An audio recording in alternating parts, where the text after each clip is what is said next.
My next guest is a movie queen whose peekaboo hairstyle became a national fad.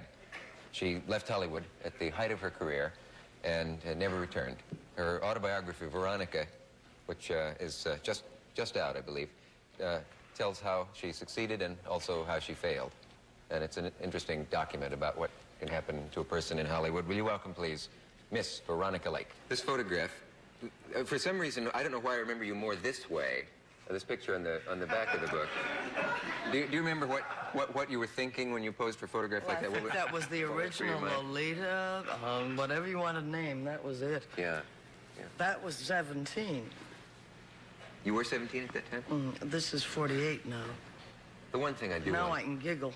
Yeah. You know what I want to know most, and I never asked you this. I met you one time before, and I forgot to ask. Is it true? Well, you can ask it. I won't guarantee an answer.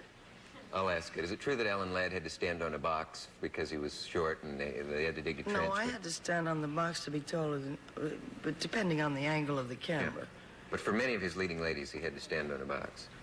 Well, I'm only 5'2". He was 5'8" and a half. Yes, so but for I some got of to them... wear flat-heeled shoes with him all the time. It was lovely. What's your height? 5'2". 5'2". And what was Alan Ladd's actual height? 5'8" and a half, which surprises people. Oh, yeah. Because they think of him as being much smaller, but he was beautifully put together, but small-boned. And The Blue Dahlia, was that your favorite film with him, or your favorite film of all? That's the one I always think of when I think of you, The Blue Dahlia. Oddly enough, all of the pictures that Alan and I made together were good commercial pictures, but not my favorites. Yeah. Do you miss Hollywood? I'm going to find out shortly, aren't I? Yeah. You're going back for... Well, I don't know whether they're going to axe me or what. After they read this book, they might say, yuck.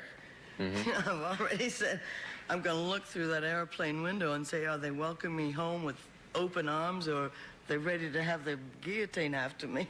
Were you as cool in those days as you look in these photographs? You look like the coolest person in the world. I think about the only thing I could say about that, I probably, and I didn't have that expression at the time, but I was probably the original teeny bopper. Really? Because I was so frightened. This was the facade of the coolness, the cold, and the whole bit, that I think rather than a sex symbol, I was a sex zombie.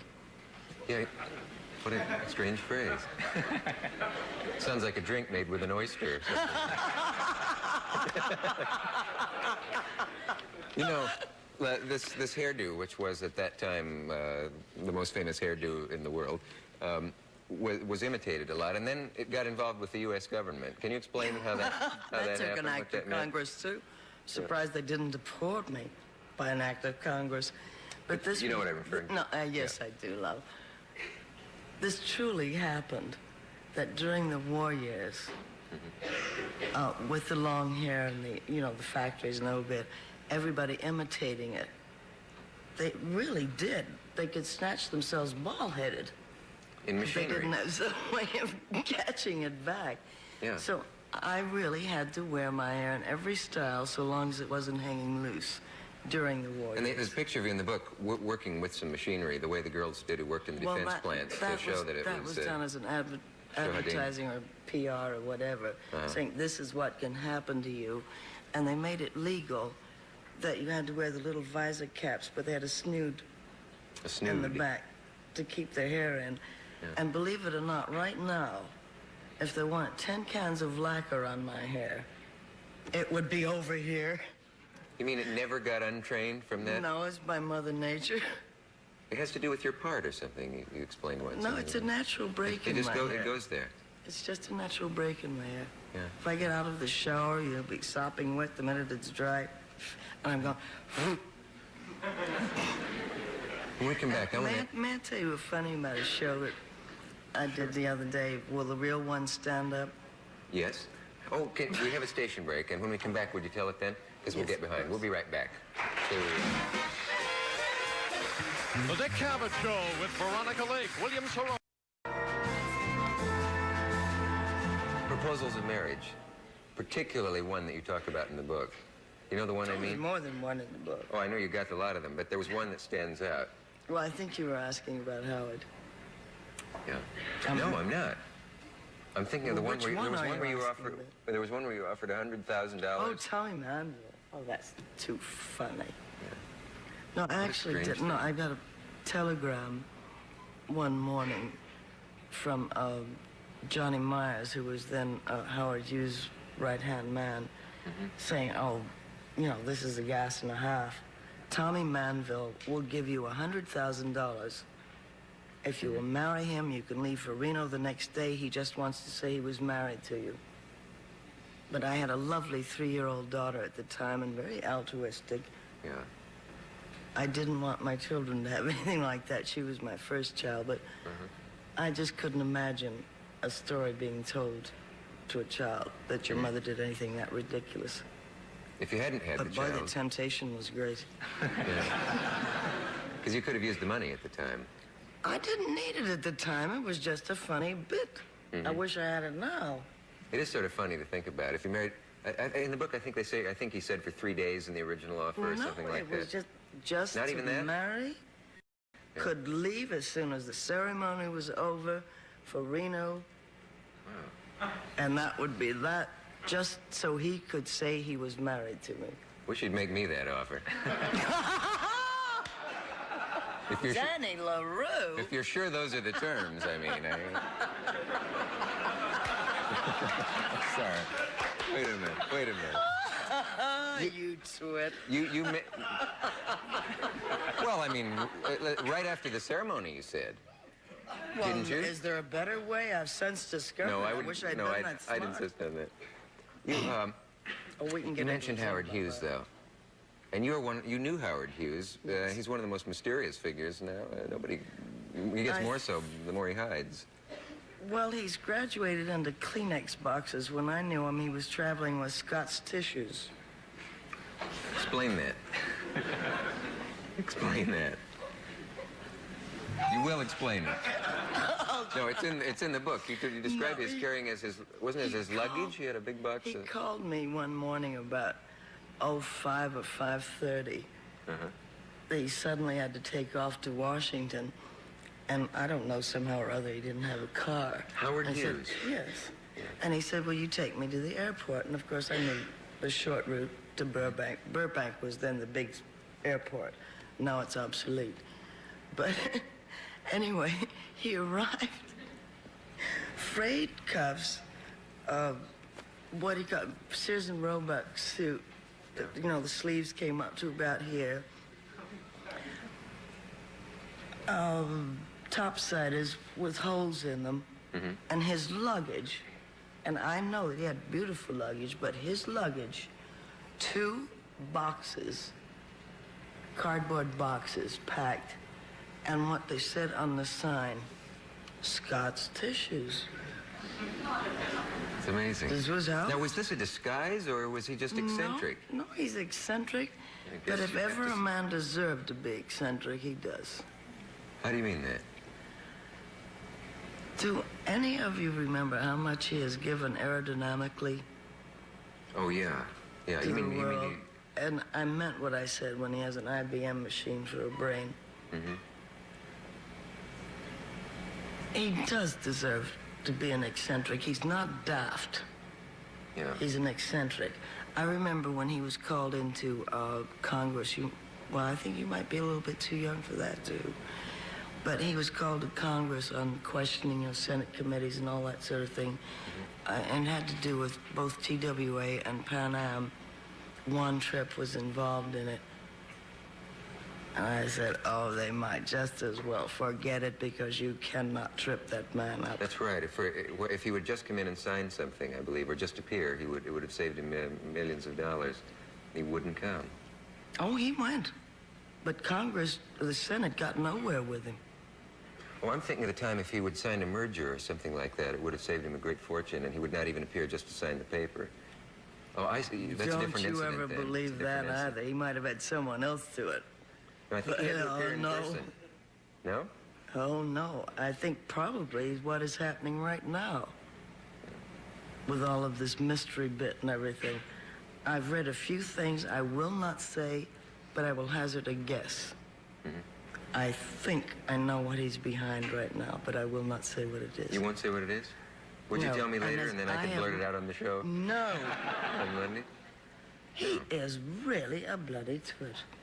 I am. Well, You know, I think one of the strangest things in the book, and one of the funniest things in the book, is when there was one actor, a famous actor, that you did not get along with. You know the one I mean. And do you mind if I mention who it is? It's in the book. Why you know about it, why not? Yeah, it's Frederick. But don't ask me why. It was Frederick March. Mm-hmm. And you made a couple films together. You couldn't get along. I only made one film with him. Well, it probably seems like a couple of the way you report. And you, in order to get even with him, well, there were two things. One I won't tell, but one of them was he had to lift you. What's the one you won't tell? Well, you'll know when I tell the one I will. But he lifts you up, and you had put something like 40 or 50 pounds of weight in your dress. And he suddenly felt that you had either gained an enormous amount of weight or that he was had weakened. I think he didn't feel as young as he thought he was. Yeah. Did you ever tell him what Oh, the whole crew knew it. Yeah. We did it deliberately. I said, this I've got to do because I had this dress on that the skirt was full enough. And he was such a pompous ass. Excuse me. Right. You meant that in the nicest way, of course. I did? No, you didn't. Go on. All right. But anyway, I'm sure the crew, every cameraman here will know this. When you have a long scene, they have a miniature background, and it's, you know, sort of like a telescope idea. Mm-hmm. But he had to pick me up and carry me. And he had been such a charming gentleman that we all decided, this is the whole crew. I said, I've got it. And this dress on it, 36 yards of material, we put a 40-pound weight and tied it around my waist. And he had to carry this through about 6 takes, and he was finally, you know. Shame on you. Gallantries finally went. All right, Veronica, let me ask you a blunt question. Are you bitter about the way your career went? You've got to be joking. No, I'm not. No. You're not? No. Would you rather have done your life a different way if you had it? No. No. Wouldn't exchange it for anything in the world. There's only one thing that I must say about this. When I say I left, it was not out of bitterness. Mm-hmm. It was not cynicism. I guess I had a career in reverse. I was a star first and learned to live afterwards. Gee, yeah. Well, it is certainly an interesting book, and there are a lot of things that I didn't get to ask you that people are interested in that are in there. And Lovely, if I answered all the questions, it would turn out to be an encyclopedia, Veronica. True. We have a message. One of the most celebrated authors in American history, though by his own admission. A lot of young people don't know him today, which is too bad. William Saroyan has won all the awards. He's spent a lot of money and has had a very lively life.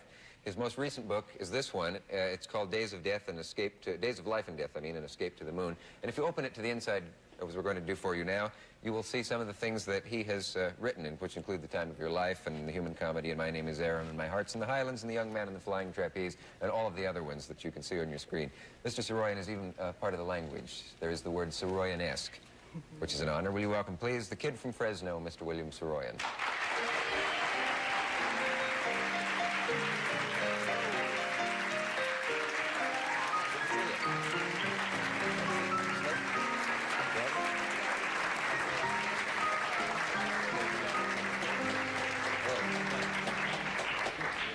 Have a chair, sir. How sad it is, how laughable, for a full-grown man, an old man, to hear a few kind words. Thanks.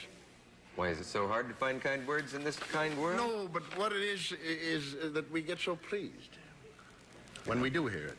Yeah? And this makes us just a little bit vulnerable to fame. To fame. So to say, yeah. You're not only famous, you're eponymous. That's a word I learned 2 weeks ago, and I've been waiting for a chance to work it into the conversation. Well, I would love to hear what it means. Are you insulted by being eponymous? Not at all. The fact of the matter is that I don't know what the it may be a nice thing. I don't know if that's how you pronounce it. It means when your name has when your name's given to a group of things or something like that, like a Fieldsian sense of humor or a Soroyan-esque comedy, or Let's put it your this name way, becomes nobody kind of else known. could write the way that he can. There's no doubt about that. For me, Yes. And I like that. you are eponymous. Yes. Sometime later I'll jot it down so that I can use it. Okay. Well, it must be a strange feeling, though, when you hear Soroyan-esque. What does it mean to you if something is Soroyan-esque? What do you want it to mean? Well, I regard it as probably meaning a kind of definition for the stuff that came out in my very first book. 26 short stories. The idea was to make each of them a demonstration of the fluidity of that form, how it wasn't a fixed form. And so the result was that that writing had a lot of surprises, and it had a lot of speed and a lot of fun. At the same time, was quite earnest in the sense that you got the feeling in several of the stories of the kind of thing that you got in Chaplin's films, where it was both very touching and very funny.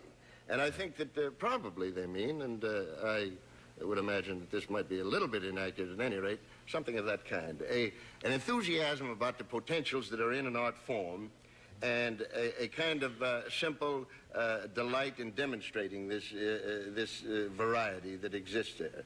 And I had it called to my attention when it first appeared in print by a fellow that was in correspondence with George Bernard Shaw in San Francisco, E.H. Kendall. He was one of those great anonymous writers. That is to say, he wrote for 60 years and was never published. These are the heroes. Wow. These are the grand people. And, 60 years, yes, and he kept writing? And yes, and he was a faithful writer. He was probably a very good letter writer because Shaw loved to answer his letters. And he told me, did you know that there's a word out called Soroyan-esque? And he got the review for me, and I said, well, that's rather nice. He says, yes, it means that you're in. Yeah. And I says, thanks very much. Say one thing, because Sure. I remember it, and also I happen to have a mind like this. To me, the greatest line that you ever wrote was the Arab, no foundation, all along the line. I was hoping you'd get it exactly right. Well, no foundation. You started to interrupt. I almost had Can you do it for us? Okay. This quote from Miss Lake is from The Time of Your Life. It's from The Time of Your Life? Yes, it's from a play. And he says repeatedly through the play, as a commentary on our particular point in history, no foundation all the way down the line. Yeah. And that was that little theme that runs through there. Now, there's a story on how I got it, but I won't burden you with that. Doesn't this bespeak us There's still? This is why the man is so great. This is the problem we're still having today, and this is what he was trying to tell us. No foundation. Is there any sense in which you feel unread now? You said you seemed surprised that when some young people asked for your autograph when you came in. Well, there isn't any question but that wonderful, new, fresh talent is arriving all the time, and I'm delighted by it. Now, we do have to give way, but I am not nearly as read as I used to be. But I will be in time, if I may permit myself the luxury of that expectation, don't you see? Because none of my stuff is what you would call likely to be swift in reaching the ash can. Anything that delays the trip to the ash can is always good. Yes. Yeah. Now, there are people, for instance, that are just discovering a book called Rock Bagram. This came out way back in 50. That's now 21 years ago. And they swear by it. They like it. But there's so many books that I have that... Well, I was don't thinking worry of, about it. when I mentioned my name is Arm before, I was thinking about the traveler's advice that the old man gives to the boy. Old Can you country remember that? advice to an American traveler. Now, he says, when you get on the train, there'll be a guy coming along there with a flashy uniform. He'll ask for your ticket. He says, ignore him. He says, what do you mean, ignore him? He says, he's an imposter. He says, but he's a man in uniform. He says, how will I know he's an imposter? He says, well, now, look, you're no longer a child. You must learn these things. That man with that little puncher, he's a fraud. He says, ignore the man. He says, when you go into the diner, there'll be a beautiful woman at a two-place table. Your impulse will be to go and sit just exactly opposite her. He says, don't do that. He says, just go to another table. He says, no. He says, the travel is broadening. I'd like to go sit there. He says, don't do that. Avoid that lady. She's an adventuress. And he says, after you leave the dining room, there'll be a fella in the smoking car there shuffling a deck of cards, and he'll invite you into the game. You tell him, no speak English. In the evening, when you go to bed, put all of your money in your shoe, put your shoe under your pillow, put your head on the pillow, and don't sleep. and then come back safely to Fresno. And so he made the trip, and he says, what happened? He says, just as you said. And the fact is that on the train, he found the girl and sat beside her in the dining room. He started the card game. He started the companionship of all of the people. They had the greatest trip in the world. Now, that kind of advice, of course, is bringing some of the quality of the old country to the new country, and of course it has its appeal. And I'm very fond of that story. I made a discovery, it wasn't a book, but it was a film that, I wonder if you remember, called The Good Job, a little 10-minute short. Oh, I remember it vividly. Yeah, that was a film that I meant to demonstrate to Mr. L.B. Mayer that I should direct a human comedy. Now, he says, if you make a good film in 6 days, you can direct a human comedy. Well, I made a good film in 6 days. He says it's not good.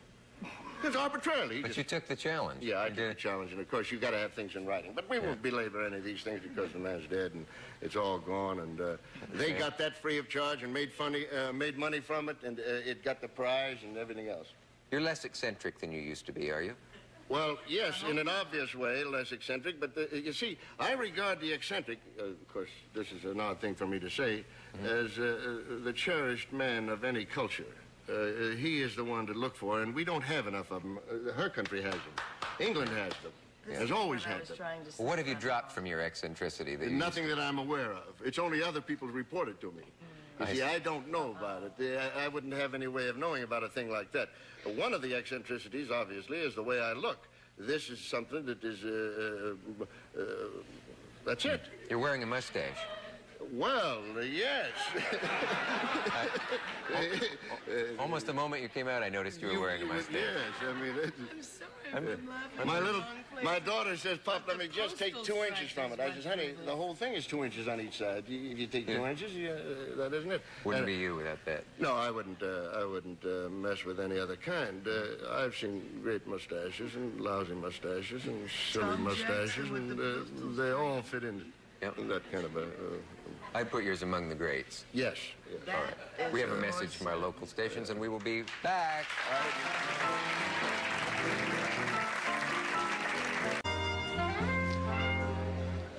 My next guest spent a couple of years as a house guest of the communist government a while back, but the interesting part about that was that it was his own house. They would not let him leave his room, which was 8 feet square.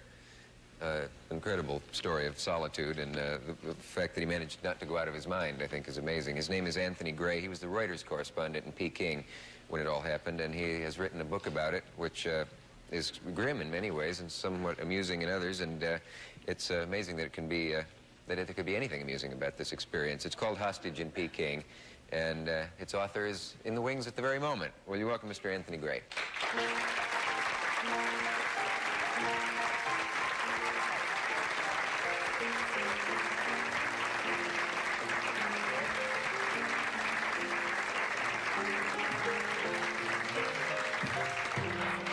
Break it up, break it up. I just can't imagine I'm meeting all these people tonight that I've so worshipped. Well, you are. Aren't I enough?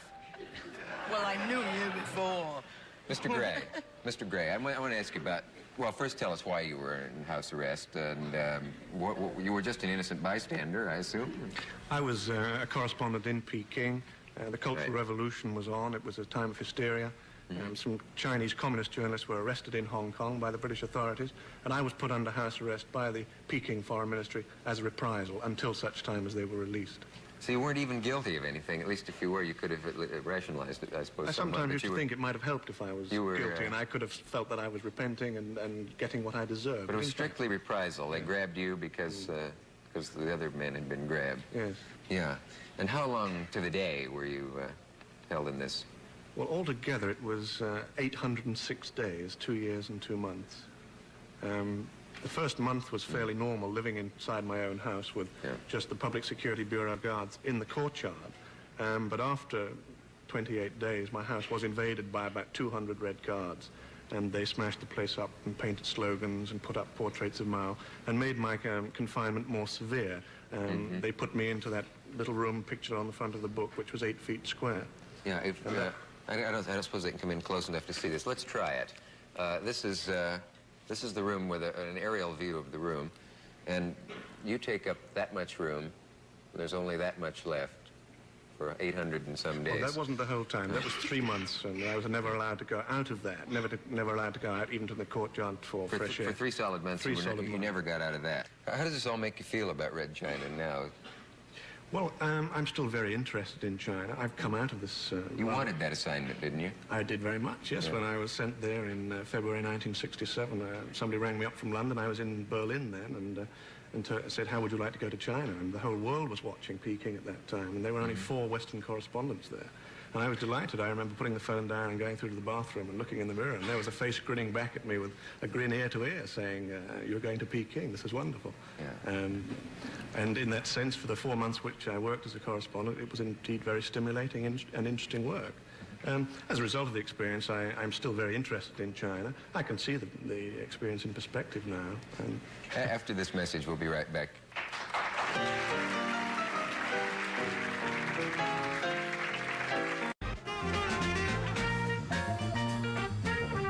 What's the toy you have, and you told me about? Well, this is something which perhaps illustrates very clearly the way the Chinese live in an atmosphere of total propaganda. This is a little red guard with his little red book of Chairman Mao's thoughts, a red star on his hat, and he's got his foot on a snake which represents the President Liu Shaoqi, who was Mao's main opponent during the Cultural Revolution. And this is given to Chinese children in their cradles, and this allows them to learn the political lesson involved in this little symbol, and it squeaks.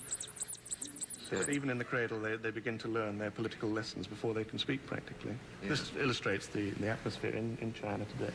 How do you feel about the saber rattling of Red China? Are you frightened of them? I think you have to look at this very clearly. And what China says in its very wild and militant words is very different from the very calm and pragmatic way in which it conducts its relations with foreign countries. There's this great difference which should always be borne in mind.